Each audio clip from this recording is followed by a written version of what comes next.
The recent allegations against Vince McMahon, the 78-year-old powerhouse behind World Wrestling Entertainment, WWE, have sent shockwaves through the entertainment industry.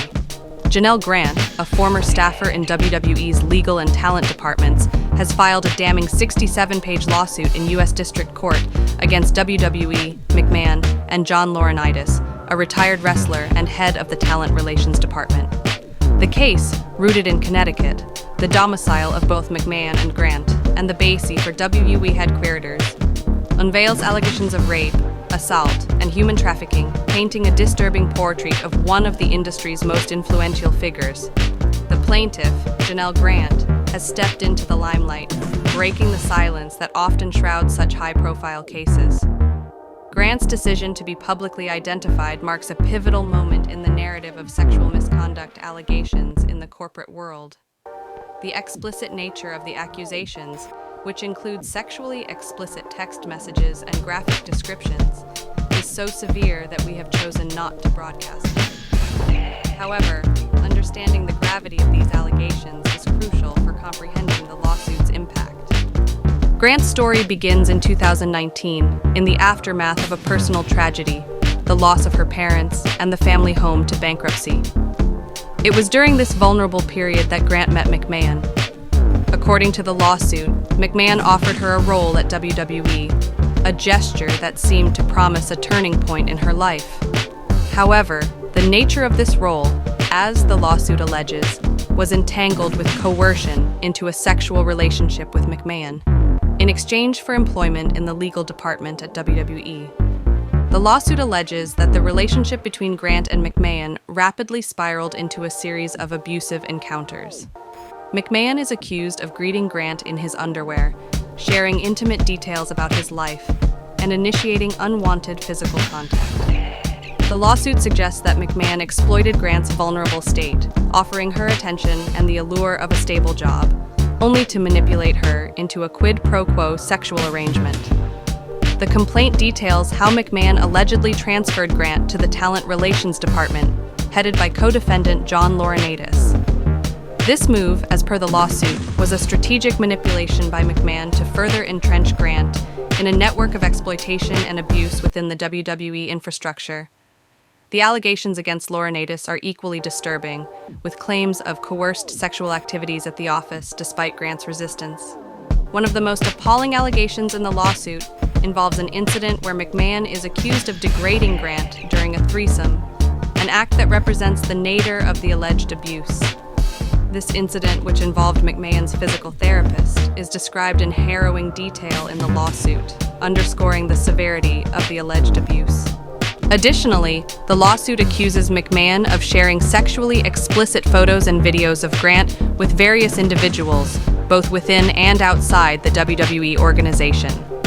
This includes TV production teams, executives, producers, crew members, and even a world-famous athlete aspiring to sign with WWE. The identity of this athlete remains undisclosed in the lawsuit, adding a layer of mystery to an already complex case. The lawsuit also alleges that McMahon directed Grant to engage in sexual activities with Laurinaitis.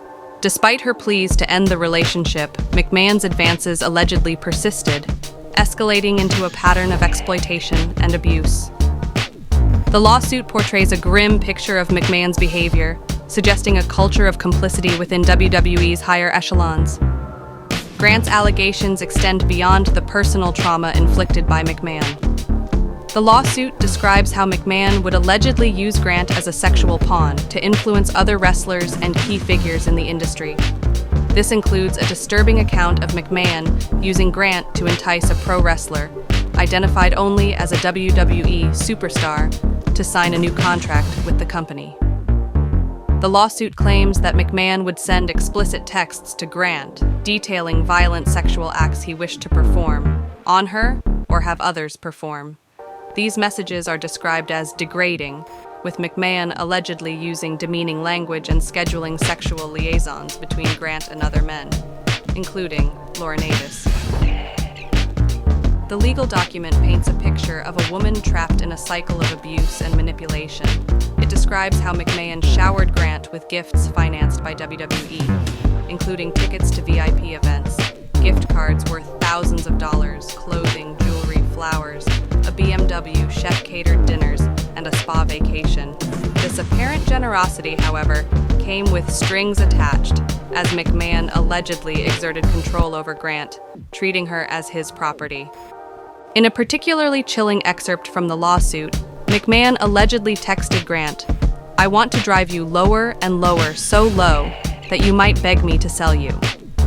This statement, if true, reveals a disturbing mindset, one that views another human being as an object to be owned and traded. The psychological toll on Grant was immense. The complaint outlines a range of symptoms she suffered, including panic attacks, sleep disruption, dizziness, exhaustion, rashes, weight loss, hair loss, and migraines.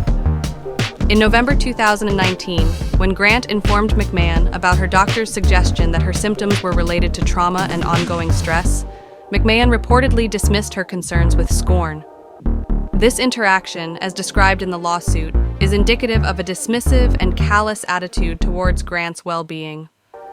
The lawsuit also details an alarming incident involving McMahon and a WWE superstar. McMahon is accused of using Grant as a tool to entice this unnamed wrestler into signing a new contract with WWE, leveraging her as a means to an end in his business dealings. This aspect of the lawsuit sheds light on the exploitative nature of McMahon's alleged actions, extending beyond personal abuse to the professional manipulation of others. In January 2022, the situation reached a critical point when McMahon informed Grant that his wife had discovered their relationship. This revelation led to Grant's departure from WWE, but not before McMahon allegedly pressured her into signing a non-disclosure agreement, NDA. The lawsuit argues that this NDA, signed under duress and in exchange for payments, is illegal under both federal law, specifically the Speak Out Act, and Connecticut's common law. The legal team representing Grant has put forward several causes of action in the lawsuit, ranging from violations of the Trafficking Victims Protection Act to civil battery and emotional distress. These accusations paint a picture of a deeply entrenched pattern of abuse, exploitation, and manipulation, allegedly perpetuated by McMahon and facilitated by the environment at WWE. In response to the lawsuit, McMahon's team has vehemently denied the allegations, describing the lawsuit as filled with lies and distortions. They have pledged to defend McMahon vigorously against these charges and clear his name. However, the graphic and explicit nature of the text messages included in the complaint, which we have chosen not to broadcast due to their explicit content, could play a crucial role in substantiating Grant's claims. This lawsuit has broader implications for the WWE and the entertainment industry as a whole.